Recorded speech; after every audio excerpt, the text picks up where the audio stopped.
یہاں اسٹیج پر جتنے حضرات یہاں بیٹھے ہیں اکثریت کی تعداد وہ سب میرے بڑے ہیں.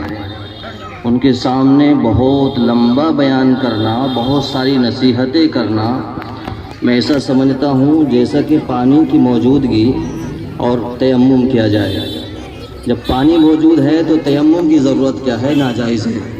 اس لیے میرا بولنا اور نصیحت کرنا بھی ناجائز. ایک بات بتا دیتا ہوں، جب حضرت قاری ریحان صاحب نے یہاں مدرسہ قائم کرنے کا سوچا، میں نے ان سے کہا کہ بھائی شاملی میں اور قلندر محلے میں آپ کی جان پہچان کیا ہے اور چاہتے کیا ہیں؟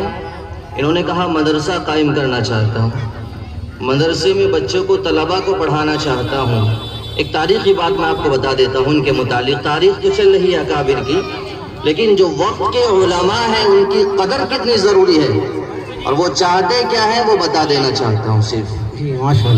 انہوں نے مجھے کہا کہ میں نے محلے کا سروے، محلے کا محاسبہ کیا ہے، بہت سارے طلباء پڑھنے والے بچے ایسے ہیں جو قرآن کریم کو، یہ سننے کی بات ہے، میرے جو بڑے بزرگ یہاں ہیں وہ بھی سنیں، جو ان کا ارادہ ہے اللہ تعالیٰ اخلاص کے ساتھ اس کو مکمل فرمائے. انہوں نے کہا کہ یہاں جو بچے پڑھتے ہیں وہ قرآن کریم کو بہت ہی الٹ پلٹ پڑھتے ہیں. یہی بات تھی ان کی زبان سے کہ قرآن کریم کو الٹ پلٹ پڑھتے ہیں. اس لیے میں چاہتا ہوں کہ یہاں بچے قرآن کریم کو صحیح طریقے سے پڑھنا جان جائے. میں نے کہا انشاءاللہ قدم بقدم ہم ساتھ دیں گے، کام کیجیے، کیونکہ کام اخلاص سے ہوتا ہے.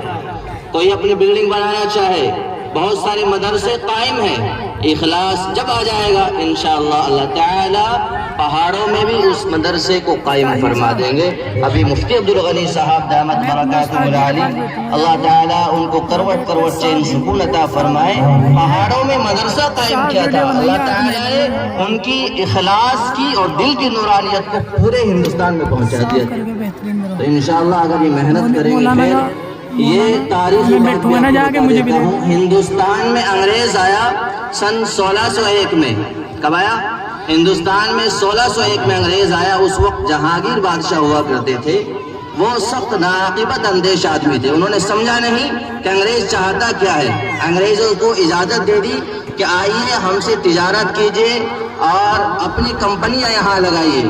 ایک صدی کے اندر گزرتے گزرتے انگریز نے اس ملک پر قبضہ کرنا شروع کر دیا اور 1702 میں حضرت مولانا شاہ ولی اللہ محدث دہلوی اس ہندوستان میں پیدا ہوتے ہیں. علماء جانتے ہیں کہ منظم طریقے پہ سے سب سے پہلے حدیث کا اگر کوئی درس دینے والا ہے، کوئی کسی فرقے سے ملنے والا ہو، سب کی سند اگر ملتی ہے وہ تو شاہ ولی اللہ محدث دہلوی سے ملتی ہے. انہوں نے وہ پیدا ہوئے اسی کے دوران سن 1739 میں ان کے ہاں ایک لڑکا پیدا ہوتا ہے جس کا نام ہے شاہ عبدالعزیز محدث دہلوی. وہ حضرت کی مسند پر بیٹھتا ہے. حضرت کے سن 1762 کے انتقال کے بعد وہ مسند پر بیٹھتا ہے اور مسند پر بیٹھ کر دیکھتا ہے کہ انگریز نے ہمارے اس پیارے ملک میں، ہمارے اس ہندو مسلم سکھ عیسائی جیسے ملک میں قبضہ کرنا شروع کر دیا ہے. وہ کہتا ہے کہ اب مسلمانوں سنو، اے شامل والوں سنو. انہوں نے کہا اے مسلمانوں، اب تمہارے لیے ہندوستان کے لیے مٹنا، ختم ہو جانا، جہاد کرنا فرض ہو چکا ہے. ان کی اس آواز پر شیر حیدر سلطان ٹیپو رحمت اللہ علیہ، اس پہ بہت لمبی بات ہو سکتی ہے ٹیپو سلطان پر. آج ہمیں تاریخ غلط بتائی جاتی ہے، تاریخ غلط پڑھائی جاتی ہے.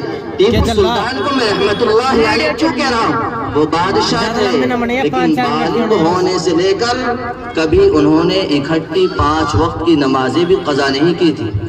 اس پہ بہت ساری بات ہو سکتی ہے. خیر، اللہ تبارک و تعالی ہم لوگوں کو یہ پروگرام سجانے کی، اس پروگرام کو اس طرح اپنی نسلوں تک پہنچانے کی تاکہ ہماری نسلوں کو یہ پتہ چل جائے کہ یہ ہندوستان ہندوؤں کا نہیں ہے، ہندوستان مسلمانوں کا بھی ہے، ہندوستان سکھوں کا بھی ہے، ہندوستان عیسائیوں کا بھی ہے اور برابر کا مسلمانوں کا بھی ہے.